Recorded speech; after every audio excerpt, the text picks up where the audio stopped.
My name is Ebony Jackson, and I'm 68 years old. With my deep ebony skin, tightly coiled graying hair, and the strong features that speak to my African American heritage, I've always carried myself with quiet dignity. For 45 years, I thought I had raised a loving son. Damien came into my life when he was just 2 years old, an abandoned boy my husband and I adopted. With all the love in the world, I gave him everything: an education, affection, and years of sacrifice. When my husband passed away 10 years ago, Damien became my only family, along with his wife Kimberly and my granddaughter Tiffany. But that Tuesday, during what should have been a routine doctor's appointment, my world fell apart. Dr. Marcus Hale, my trusted physician of many years, examined me as he always did, but something about his behavior seemed off. His hands trembled slightly as he checked my blood pressure, and he avoided direct eye contact. "Everything looks good, Mrs. Jackson," he said, his voice strained. "Your labs are perfect. Your heart is strong. You have many good years ahead of you." As I rose to head out, I sensed him closing the distance behind me. Just as I reached into my bag for my purse, Dr. Hale quietly tucked a small, folded slip of paper deep inside it. The motion was so swift and subtle, I almost missed it entirely. "Take care of yourself, Mrs. Jackson," he said, his smile tight and unnatural. "And remember, family isn't always what it appears to be." A shiver crawled up my spine. What was that supposed to mean? And why deliver a message in such secrecy? My heartbeat thudded against my ribs as I walked out of his office, choosing not to look at the note until I was back home. The taxi ride felt endless, my mind racing with questions. Dr. Hale had never behaved like that before. He was usually calm, straightforward, and had known our family since Damien was still in high school. So why was he suddenly passing me hidden warnings?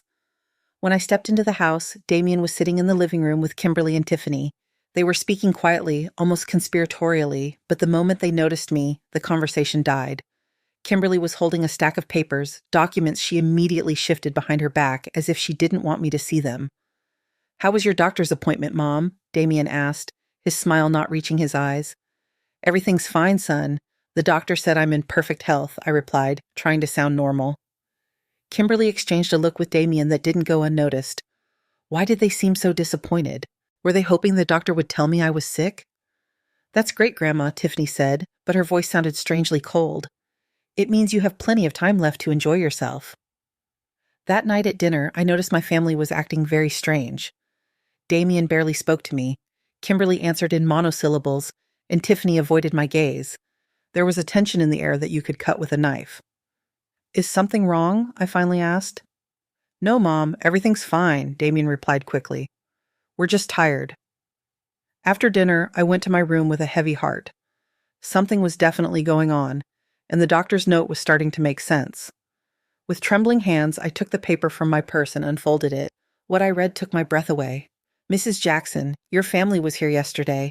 Kimberly asked me about your mental state and if I could certify that you need special care. They want to put you in a nursing home. They also asked about your inheritance and assets. Don't go home. Run. Dr. Hale." My hands began to shake uncontrollably. My own family. The son I raised with so much love. The daughter-in-law I treated like my own child. My granddaughter who was always my adoration. Suddenly, it all made sense. The strange looks, the whispers, the hidden papers. They weren't disappointed because I was in good health. They were furious because the doctor hadn't cooperated with their plans. I couldn't sleep that night. Every noise in the house startled me. I lay awake, listening, trying to understand how I had reached this point. How was it possible that the family for whom I had sacrificed everything was now conspiring against me? At 2:00 in the morning, I heard voices in the kitchen. I got up stealthily and crept toward my bedroom door. I could clearly hear Damien, Kimberly, and Tiffany talking in low voices, but loud enough for me to understand every word. "The damn doctor wouldn't cooperate," Kimberly said with irritation. I explained to him that the old lady is losing her mind, that she sometimes doesn't recognize anyone, that she leaves the gas on, but he insisted she's perfectly fine. "Relax, my love," Damien replied. "We'll find another doctor, one who's willing to sign the papers we need." "But what do we do with her in the meantime?" Tiffany asked. "I already booked my spot at the college in the U.S. I need that money now, not in 5 years when she finally dies of old age." "Tiffany, don't talk like that," Damien scolded, though without much conviction. "You have a point, though. We need to act fast. The house is worth almost $500,000, And with her pension and savings, we could live comfortably until she dies. Kimberly finished coldly. Look, I didn't join this family to take care of a senile old woman.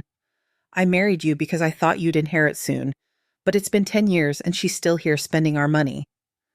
Our money? I repeated silently, feeling rage start to grow in my chest. All my money, earned with my and my late husband's sweat, they saw as their own. Tomorrow, I'm going to talk to the lawyer, Damien continued. I'm going to ask if we can have her declared incompetent without a doctor. There has to be a way. And if that doesn't work, Kimberly added, we can always make her life impossible until she decides to go to a nursing home herself. Take away her TV, don't cook for her, treat her like what she is, a burden. Mom, don't be so cruel, Tiffany said. But then she added, though the truth is, I'm already tired of pretending to love her. She's always there, butting into our conversations, asking why we're out so late. It's insufferable. My legs began to tremble. I leaned against the wall, feeling my world crumbling around me. These were the people for whom I had worked 18 hours a day when Damien was little, for whom I had given up my dreams, my friendships, my own life. Remember my 15th birthday? Tiffany continued. She bought me that horrible red dress and forced me to wear it. All my friends laughed at me. From that day on, I swore I'd get her back someday. And what bothers me the most, Kimberly added, is that she's always bragging about what a good mother she was, about all she sacrificed for Damien, as if she were a saint. But the truth is, she adopted him because she couldn't have her own kids. She used him to fill her emptiness. Enough already, Damien said, but his voice sounded tired, not indignant. Look, in a week I'm going to talk to her. I'll tell her we found a very nice nursing home, that it would be better for her to be with people her own age, and if she refuses, we'll use Plan B. What's Plan B? Tiffany asked. We make her really lose her mind, Damien replied coldly. We switch her medications. We hide her things. We tell her she did things she didn't do. In a month, any doctor will certify that she's mentally ill. The horror of his words hit me like a punch. Not only did they want to rob me, they wanted to destroy my mind, my dignity, my sanity. They wanted to turn me into what they claimed I already was. It's perfect, Kimberly said, excited. And once she's committed, we'll have access to all her accounts. We can sell the house, collect her pension, and dispose of everything without anyone bothering us. Exactly, Damien confirmed. And the best part is that no one will suspect a thing. To the outside world, we're the perfect family, lovingly taking care of a sick grandmother. They laughed. The three of them laughed as if they had told the best joke in the world. They laughed at me, at my naivety, at my unconditional love for them. In that moment, something inside me broke. It wasn't my heart that had already been shattered since I read the doctor's note. What broke was my blind faith in goodness. My belief that love is always reciprocated, my conviction that family is sacred. First thing in the morning, I'm going to make copies of all her cards, Kimberly whispered. That way we can spend a little at a time without her noticing. Great, Damien approved. And I'm going to go through all her papers. There has to be a will somewhere that we can modify. Modify how? Tiffany asked. Let's just say that Grandma, in her mental confusion, decided to leave everything to us because we're the only ones who care for her, Damien explained with a smile in his voice. Dad, you're a genius, Tiffany said admiringly. But we have to be careful. What if someone suspects something? No one's going to suspect anything, Kimberly reassured her. She has no friends, no family besides us. She's a lonely old woman who is completely dependent on us. Who's going to defend her? They were right. I had no close friends. I had lost touch with most of them when I dedicated myself completely to taking care of Damien. I had no siblings. My parents had passed away years ago. I was completely vulnerable. But what they didn't know, what they had never bothered to find out, was that I had a secret that would completely change the balance of power in this situation. When my husband died, he left me with more than just love and memories. He left me with an inheritance I had kept hidden all these years, $2.2 million, in an offshore bank account that only I knew about, in addition to 3 properties overseas that he had bought with his investments. I never told Damien about it because I wanted to be sure he loved me for who I was, not for what I had. I wanted him to build his own life, to be independent. But now I realized I had been a fool. He had never loved me. He had just been patiently waiting for me to die so he could inherit the little he thought I had. Well, Cassandra, Damien said finally, I think we're all clear. Tomorrow we put the plan in motion, and remember, in front of her, we have to keep being the loving family we've always been. Of course, Kimberly replied. I'm an excellent actress. I can fake loving her for a little while longer. I heard their footsteps retreating toward their rooms. I stayed there, frozen, with the doctor's note clutched in my hand. He was right.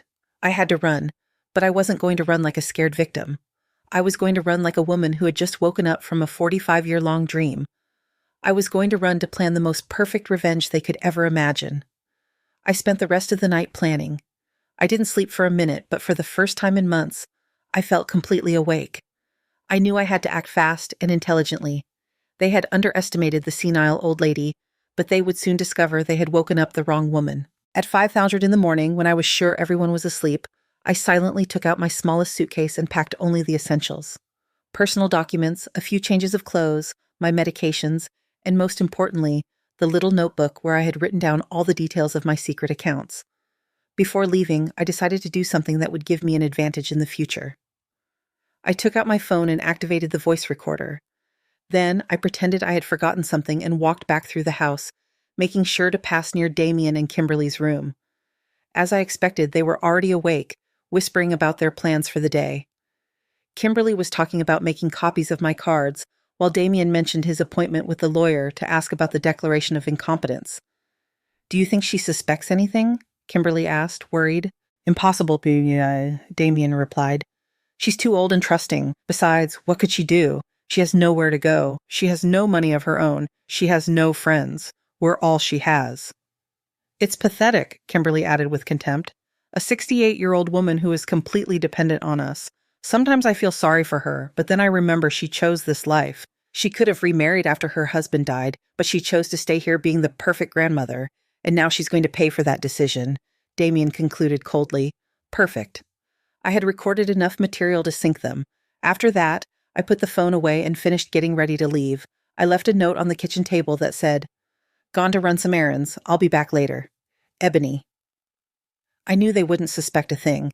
After all, a senile old woman going on a strategic escape wasn't a possibility they had considered. I took a cab to the nearest bank. It was Wednesday morning, and I knew I had a few hours before my family would realize something was wrong. At the bank, I withdrew a considerable amount of cash and verified that my secret accounts were intact.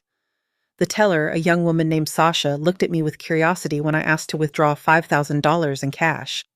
"Are you sure, ma'am? That's a considerable amount to carry around in cash," she said with genuine concern. "Completely sure," I replied firmly. "I have some personal matters to take care of."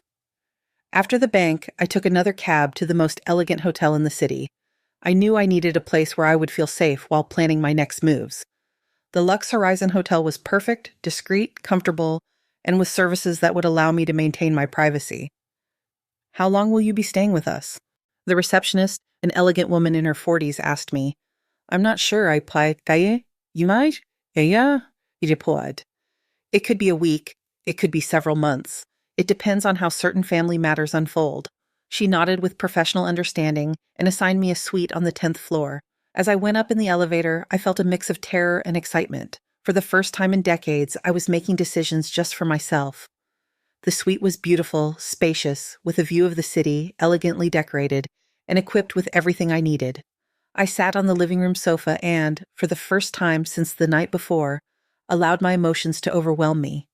I cried. I cried for the 45 years I had dedicated to raising a son who saw me as an obstacle. I cried for the humiliations I had endured without realizing it. I cried for the woman I had been before I became the perfect grandmother they despised. But after crying, I wiped away my tears and began to plan. I took out my notebook and started making a list of everything I needed to do. First, contact my financial advisors overseas to activate my accounts. Second, hire the best lawyer in the city. Third, find a private investigator who could help me document everything my family had done and was planning to do. At $2,000 in the afternoon, my phone started to ring. It was Damien. "Mom, where are you? It's $2,000 in the afternoon, and you haven't come back." His voice sounded worried, but I could detect the irritation beneath the concern. "I'm fine, son," I replied calmly. "I decided to take a day for myself. It's been a long time since I did that."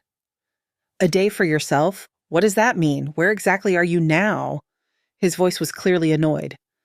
I'm in the city taking care of some things I needed to do, I lied partially. Don't worry, I'll be back when I'm finished. Mom, this isn't like you. You always let us know where you're going. Kimberly is worried, and so is Tiffany. We need to know where you are. For the first time in years, I detected something in his voice that surprised me, panic. He wasn't worried about my well-being. He was worried because he had lost control over me. You know what, Damien? I said, with a calmness that surprised me. I'm 68 years old. I think I'm old enough to make my own decisions about where to go and what to do. There was a silence on the other end of the line. Mom, you're scaring me. You don't sound like yourself.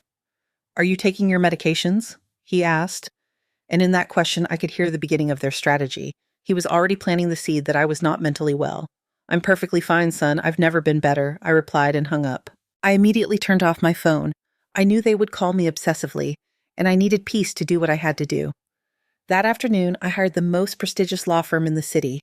The head attorney, a man in his 50s named Leonard Brooks, received me personally when I mentioned the amount of money I was willing to pay for his services. I need complete legal protection, I explained. My family is trying to have me declared incompetent to take control of my assets, but I have recordings that prove it's a conspiracy.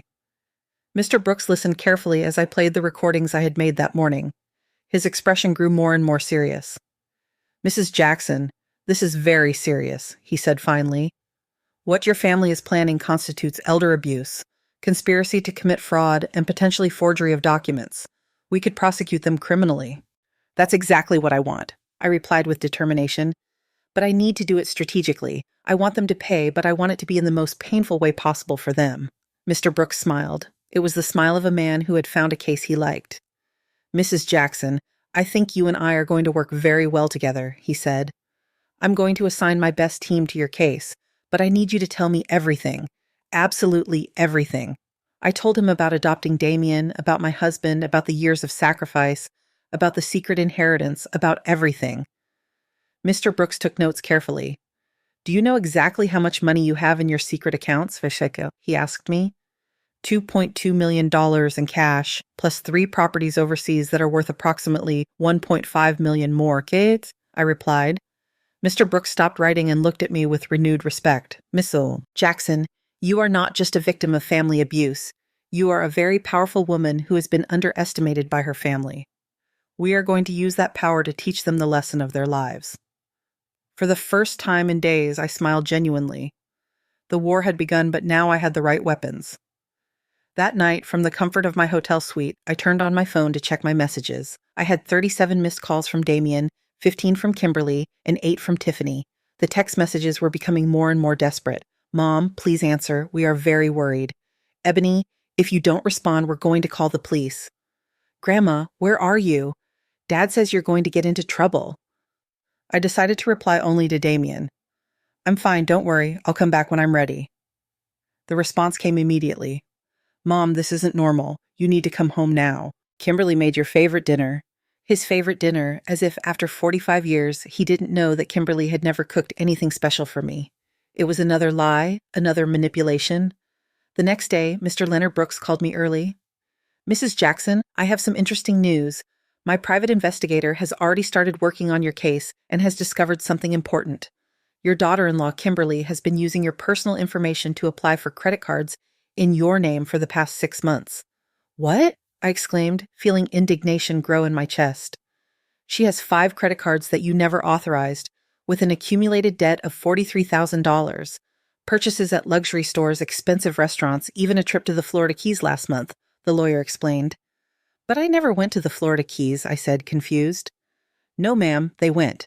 Your family took a week-long vacation using your money while they told you they were going to visit Kimberly's sick mother.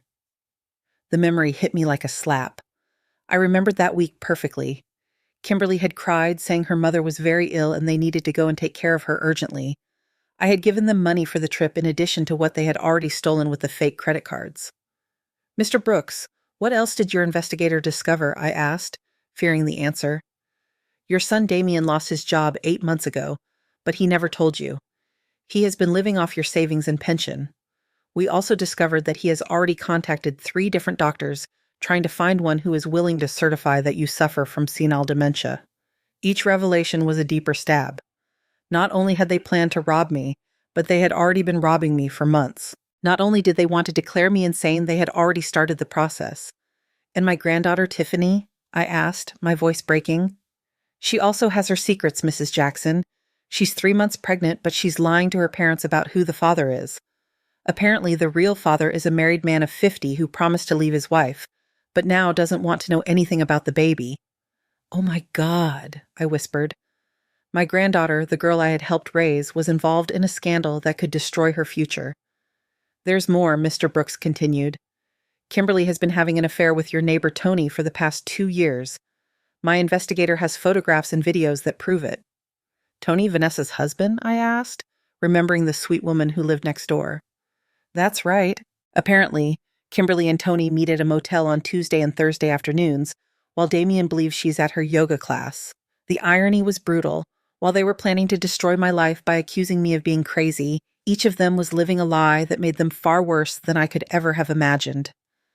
Mr. Brooks, I want you to document all of this, I told him with renewed determination. Every lie, every theft, every betrayal. I want that when the time comes to confront them, they have evidence of everything. Of course, Mrs. Jackson, but I have a suggestion. Instead of confronting them immediately, what do you think of letting them dig their own grave a little deeper? That afternoon, I decided to do something I hadn't done in years, buy new clothes.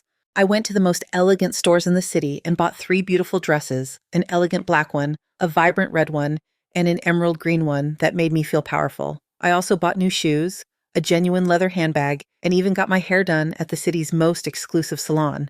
The stylist, a young woman named Jasmine, worked on my hair for 3 hours. Ma'am, you have beautiful hair, she told me as she worked. Why have you neglected it so much? Because for a long time, I thought it wasn't worth taking care of myself, I replied honestly. I thought my only function was to be the invisible grandmother who takes care of everyone else. Well, those days are over, Jasmine declared firmly. When I'm done with you, you're going to look like the queen you've always been. And she was right. When I looked at myself in the mirror, I didn't recognize the woman looking back at me. My coiled hair had a modern, elegant cut with highlights that brought light to my ebony skin. I looked powerful. That night, having dinner in the hotel restaurant, I decided to call Damien. Mom, finally! Where the heck have you been? His voice sounded furious, not worried. Taking care of myself, son, I replied calmly. You know, I hadn't taken time for myself in years. It's been very revealing. Mom, this has to stop. You can't just disappear like this. We're your family. We have a right to know where you are. A right? I repeated, letting the word hang in the air.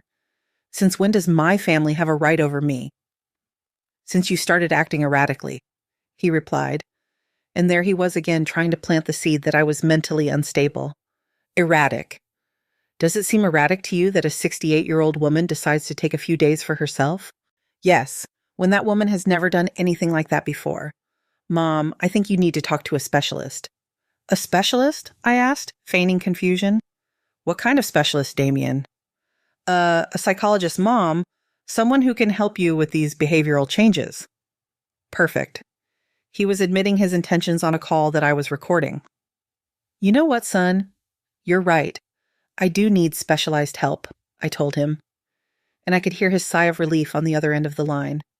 I'm glad you understand, Mom. Yes, I understand perfectly. I need a specialist in family fraud, a specialist in elder abuse, and a specialist in psychological manipulation because that's exactly what you all have been doing to me. The silence on the other end of the line was deafening. Mom, what are you talking about? I'm talking about the fact that I know everything, Damien.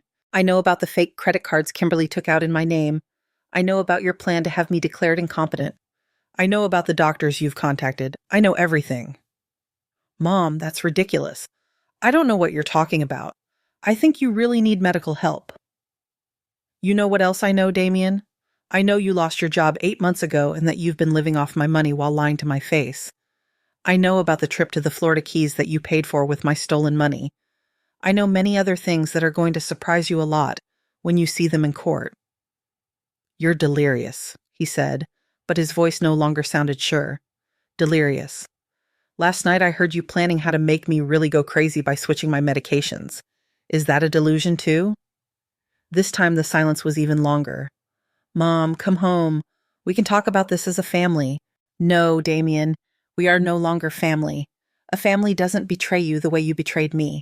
A family doesn't plan the mental destruction of one of its members to steal their money. Mom, please. What I am going to do is give you one chance, just one chance, to confess everything, apologize genuinely, and return every penny you have stolen from me. If you do that, maybe, just maybe, I can find a way to forgive you. We have nothing to confess, he replied, but his voice was trembling. Then I'll see you in court, son. Have a good night. I hung up the phone, and for the first time in days, I felt completely at peace. The war had been officially declared, and I had all the weapons. The following days were an emotional roller coaster. My phone wouldn't stop ringing with desperate calls from my family. First, they tried the love tactic. Crying messages from Tiffany saying how much she missed me. Broken voices from Kimberly asking for forgiveness for any misunderstandings. And pleas from Damien begging me to come home to clear things up. When that strategy didn't work, they switched to fear and intimidation. Damien left me a voice message that said, "Mom, if you don't come back immediately, we're going to have to take legal measures to protect you from yourself. Your erratic behavior is forcing us to consider legal guardianship."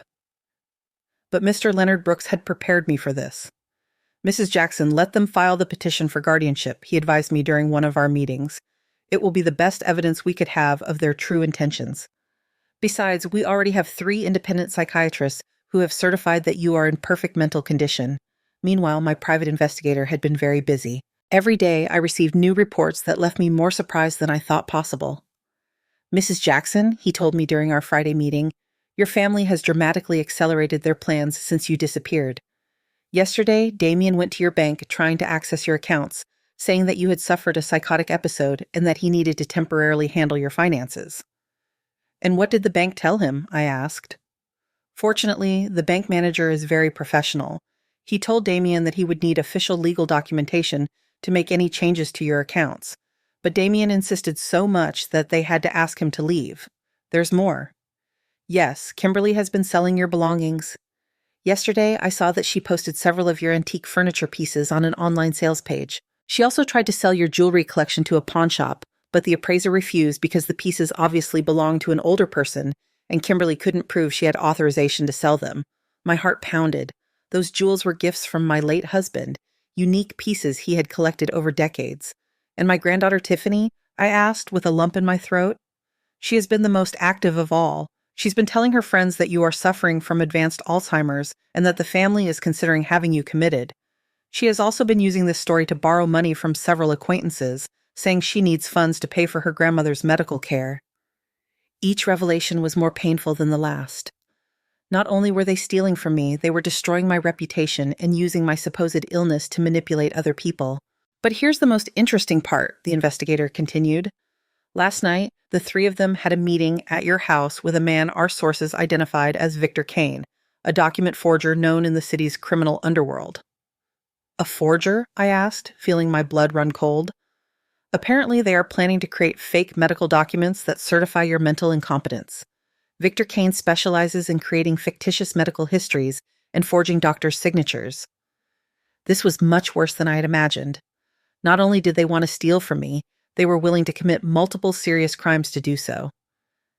"Mr. Brooks," I said over the phone that same afternoon, "I think it's time to accelerate our plans. If we wait any longer, they're going to have fake documents that could complicate things." "I agree, Mrs. Jackson. Are you ready for phase 2 of our plan?" Phase 2 was brilliant in its simplicity. Instead of confronting them directly, we were going to let them incriminate themselves publicly. On Monday morning, I got dressed in my new elegant black dress, put on my best jewelry, and headed to the city's most prestigious real estate office. I had made an appointment to view luxury properties, specifically homes worth over $1 million. The real estate agent, a dapper man named Melvin, greeted me. "It's a pleasure to meet you, Mrs. Jackson. I understand you're interested in acquiring a high-value property." "That's right," I replied with confidence. "I'm looking for a house that reflects my new stage of life, something elegant, modern, with good security."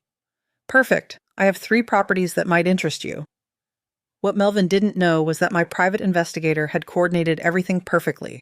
At 11 in the morning, exactly when we would be viewing the second property, Damien, Kimberly, and Tiffany would coincidentally appear at the same real estate office. We were in the middle of a visit to a spectacular mansion when I heard familiar voices at the main entrance. "Excuse me," I said to Melvin. "I think some acquaintances just arrived." When we went down to the main lobby, there they were, the three of them, dressed in their best clothes, talking to another real estate agent. "We're interested in selling a property," I heard Damien say. "It's my mother's house, but she's ill and we have legal power of attorney to handle her affairs." "Power of attorney?" the agent asked. "Could you show me the documentation?" "Well, we're still processing the official papers," Kimberly replied nervously. "But it's just a matter of days. We want to get a head start on the appraisal process." "Hello, family," I said loudly from the stairs. The three of them turned around at the same time, and their faces of horror were worthy of a movie. Damien turned pale. Kimberly's mouth opened without making a sound, and Tiffany literally took a step back. "Mom," Damien stammered. "What? What are you doing here?" "The same thing you are, apparently," I replied calmly as I walked down the stairs.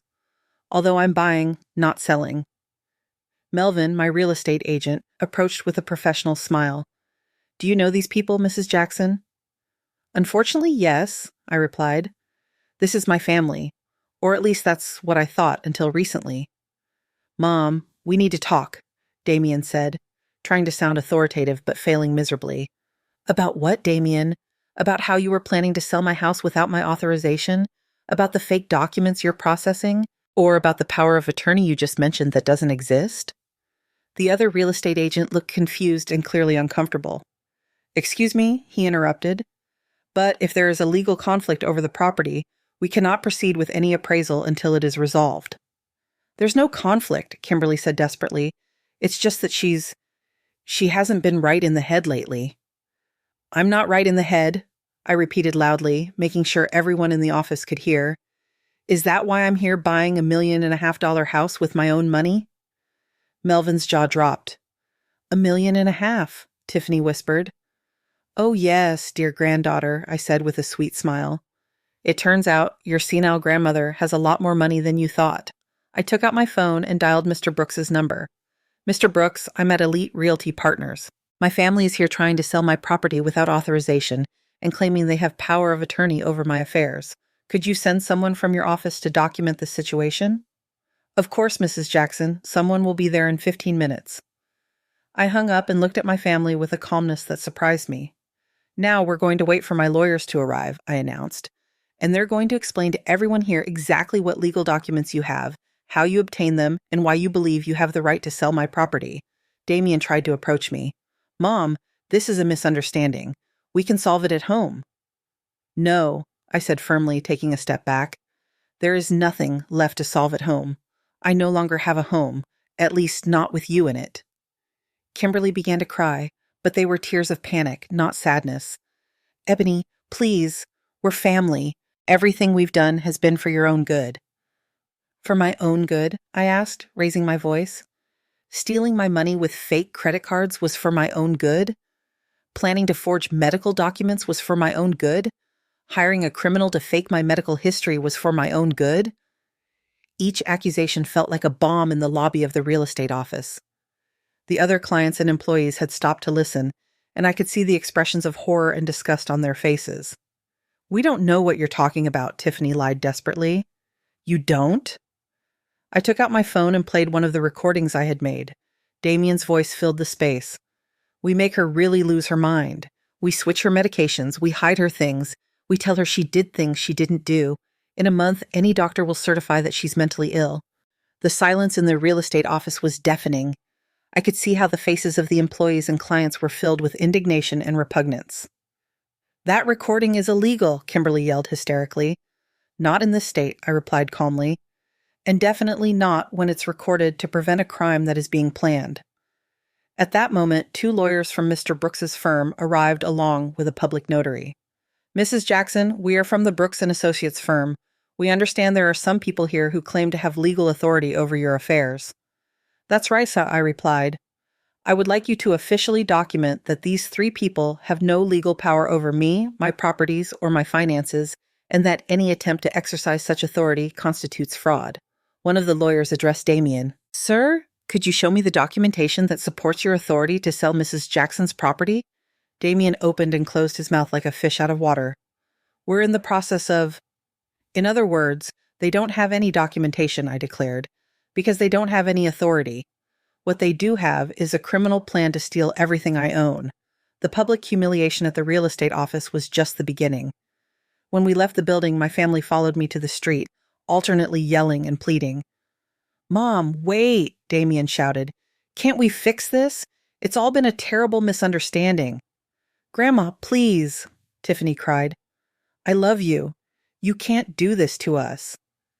Kimberly, for her part, had completely changed her strategy. She no longer feigned love or concern. "You're a bitter old woman," she shouted at me as I got into my cab. "You've used us all these years. Damien gave you the best years of his life, and this is how you repay him." "The best years of his life?" I turned toward her from the cab window. "Do you mean the years I worked 18 hours a day to support him? The years I gave up my career, my friends, my social life to raise him?" "Those years you chose to adopt him," Kimberly replied with venom in her voice. "No one forced you, and now you pretend we owe you eternal gratitude." "I don't pretend you owe me gratitude, Giro," I replied with a deadly calm.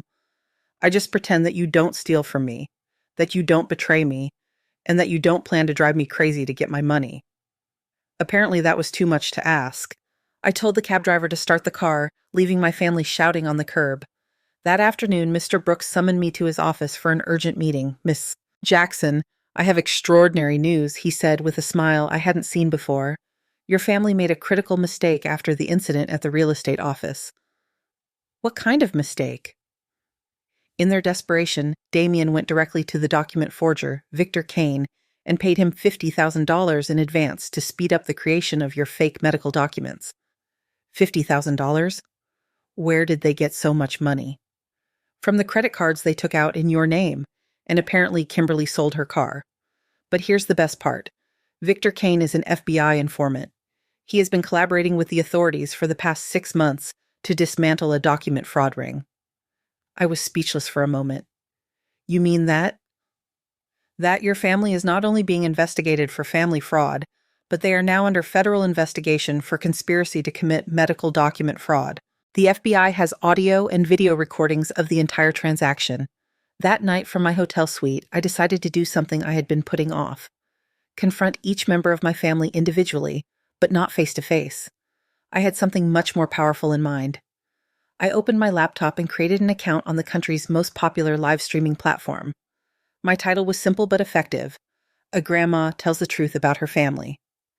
At 8 at night, I started my first live stream. At first, there were only 3 viewers, but to my surprise, the number began to grow rapidly. "Good evening," I began, looking directly at the camera. "My name is Ebony Jackson. I'm 68 years old, and tonight I'm going to tell you a story that will change the way you see perfect families." In 20 minutes, I had over 500 viewers. By the end of the hour, there were over 3,000. I told them everything, from Damien's adoption to the secret note from Dr. Hale, from the fraudulent credit cards to the plans to drive me crazy. I played the recordings, showed the documents I had compiled, and explained each betrayal in precise detail. The live comments were overwhelmingly supportive. "What a horrible family. Mrs. Jackson, you are a warrior. Sue them, make them pay for everything. My grandmother went through something similar. Thank you for being so brave." But what really changed everything was when, in the middle of my stream, I received a live call. It was Tiffany. "Grandma, please turn off that stream," she pleaded. "You're ruining our lives." "I'm ruining your lives?" I repeated so that all the viewers could hear. "Don't you think you all ruined mine first?" "Grandma, everyone is watching us. My friends, my teachers, the whole school. I can't even leave the house." "And how do you think I would feel if you had me committed to a nursing home against my will, declared mentally incompetent, and stole all my money?" That was never going to happen. We were just exploring options.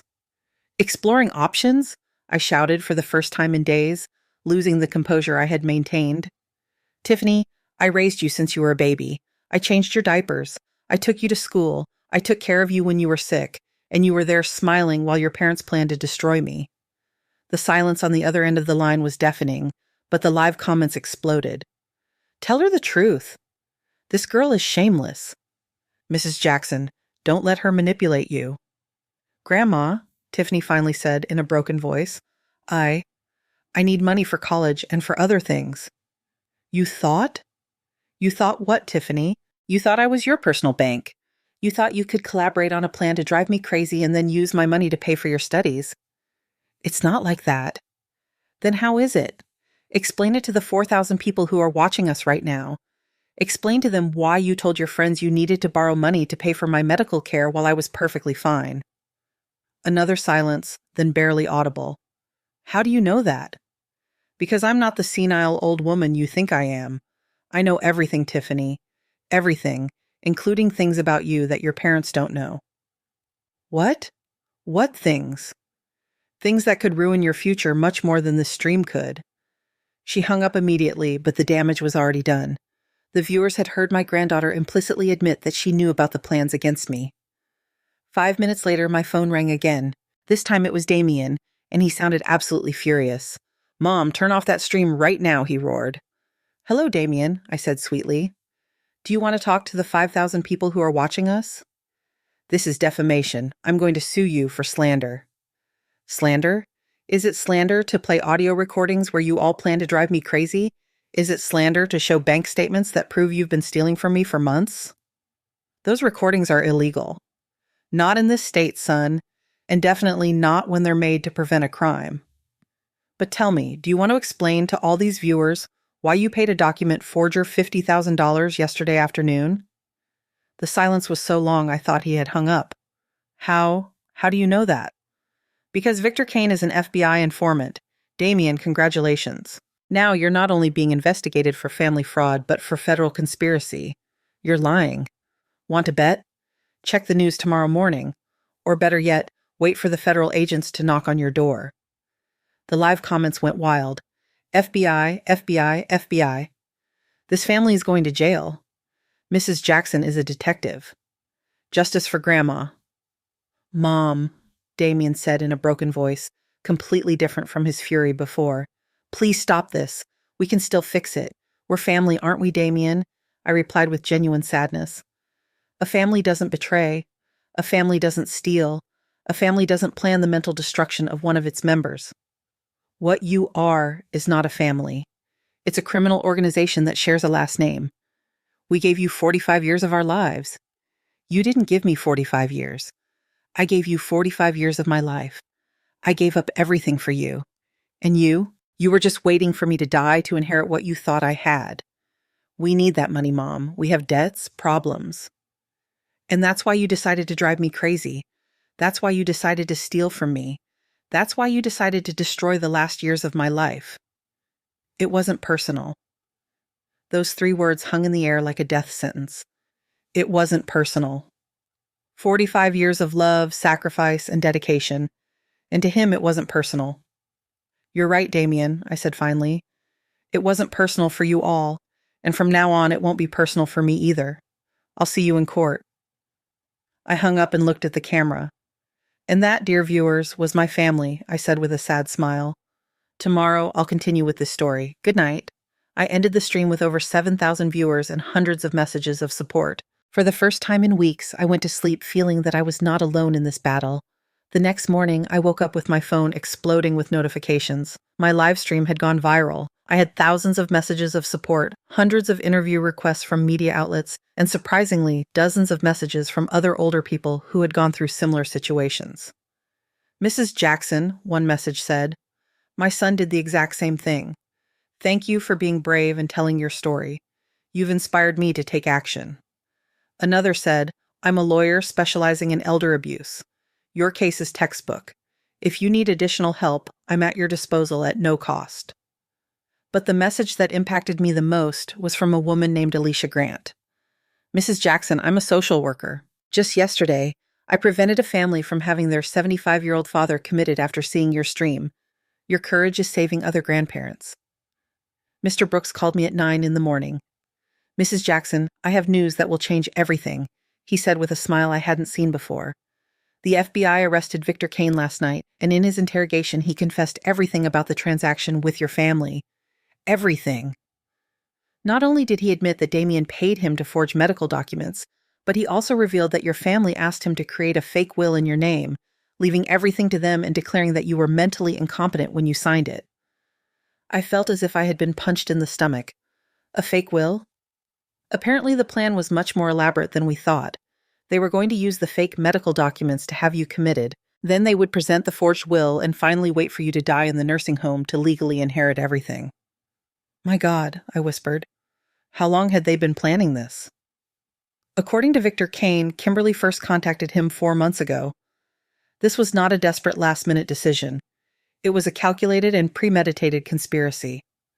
That afternoon, while I was processing this new information in my hotel suite, I received an unexpected call.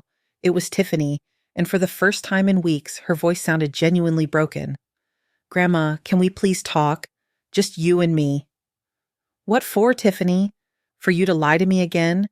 For you to try to manipulate me emotionally? No, Grandma, to tell you the truth. The whole truth. I can't take this anymore.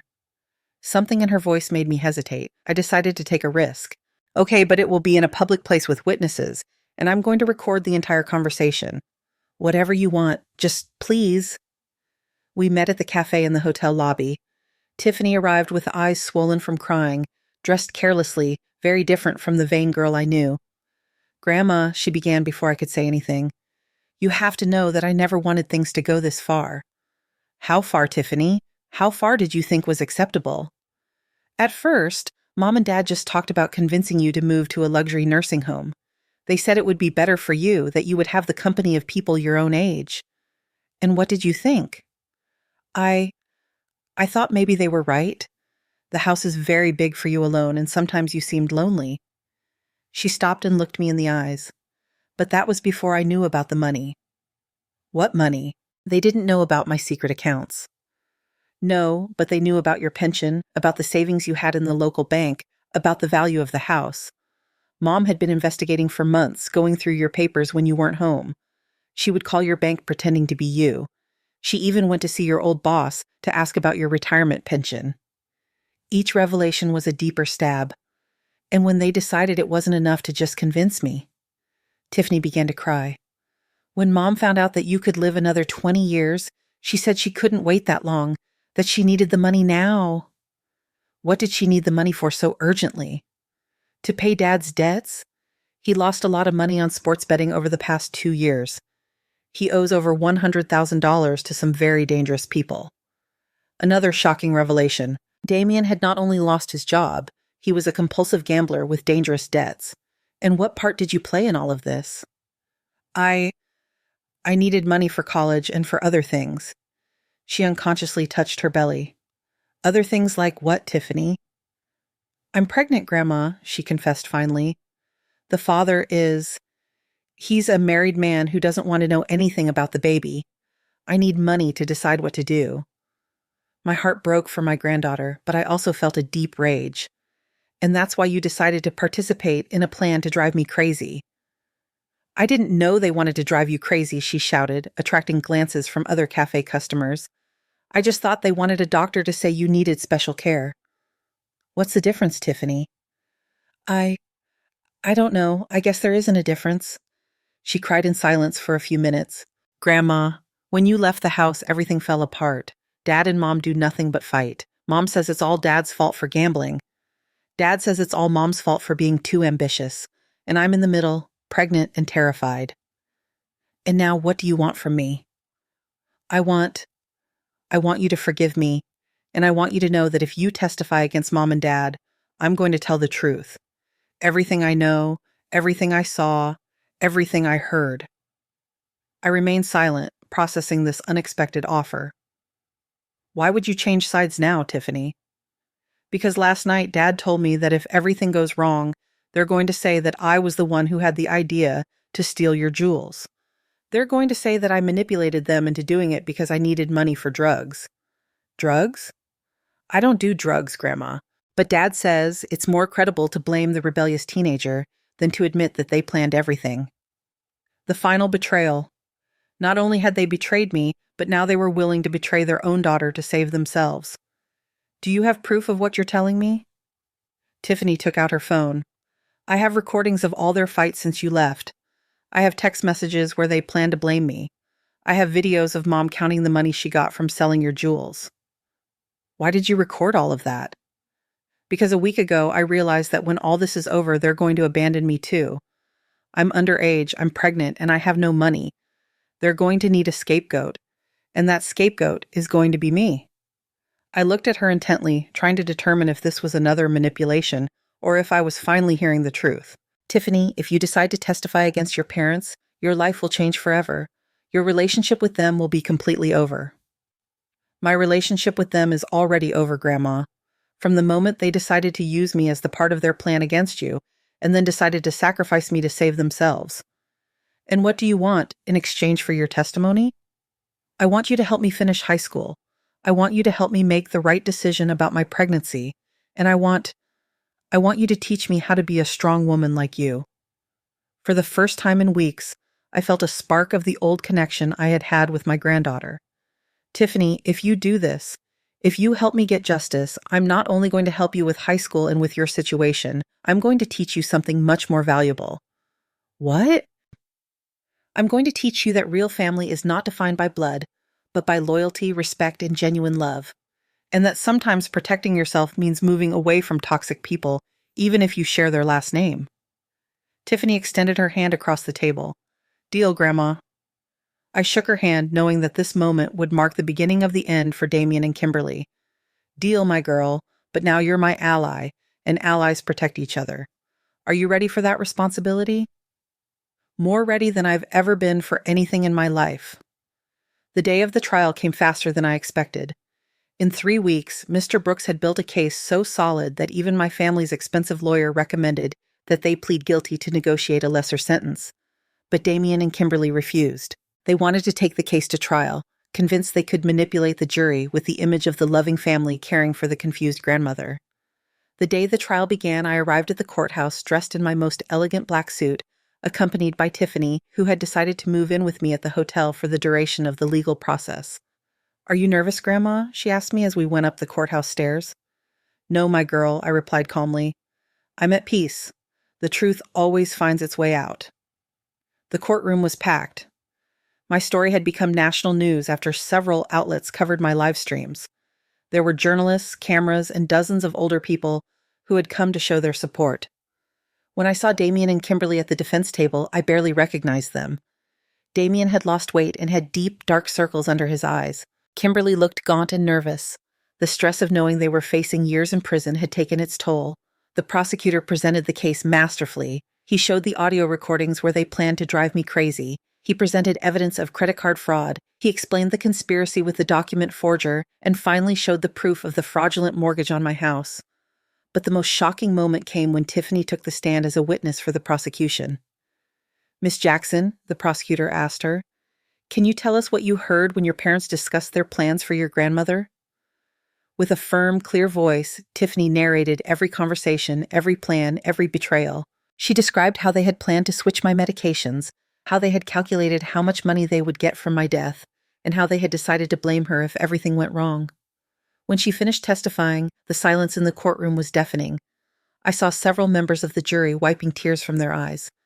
The defense attorney tried to discredit Tiffany, suggesting she was lying to get money from me. Miss, isn't it true that you're pregnant and need money? He asked aggressively. Yes, I'm pregnant, Tiffany replied with dignity. And yes, I need help, but I'm not lying to get it. I'm telling the truth because it's the right thing to do, And isn't it convenient that your grandmother promised to help you financially in exchange for your testimony? My grandmother didn't promise me money in exchange for my testimony, Tiffany replied firmly. She promised me support because I finally had the courage to do the right thing. There's a difference. When it was my turn to testify, I took the stand, feeling the weight of all the eyes in the courtroom on me. Mrs. Jackson, the prosecutor asked me, can you tell us how you felt when you discovered your family's plans? I felt like I had lived a lie for 45 years, I replied. They didn't just betray me. They made me question every moment of love I thought I had shared with them. They made me wonder if I was ever anything more than an obstacle between them and my money. And how do you feel now? Now I feel free, I said, looking directly at Damien. Free from the lies, free from the manipulation, and free from the obligation to love people who never truly loved me. The defense attorney tried to make me look like a vengeful, wealthy woman who was exaggerating the situation. Mrs. Jackson, Isn't it true that you have millions of dollars that you never mentioned to your family? It's true that I have resources they were unaware of, yes, I admitted. But those resources do not justify conspiring to drive me crazy, stealing my identity, or forging legal documents. Don't you think your family deserved to know about that money? Deserved? Why? For planning my forced commitment? For stealing from me for months? For betraying me in the cruelest way possible? The trial lasted 5 days. In the end, the jury deliberated for just 2 hours before returning with a unanimous verdict. Guilty on all counts. Damien was sentenced to 12 years in prison for conspiracy, fraud, forgery of documents, and elder abuse. Kimberly received 10 years for the same charges, plus additional charges for mortgage fraud. When the judge read the sentences, Kimberly broke down crying. Damien simply stared ahead with an empty expression.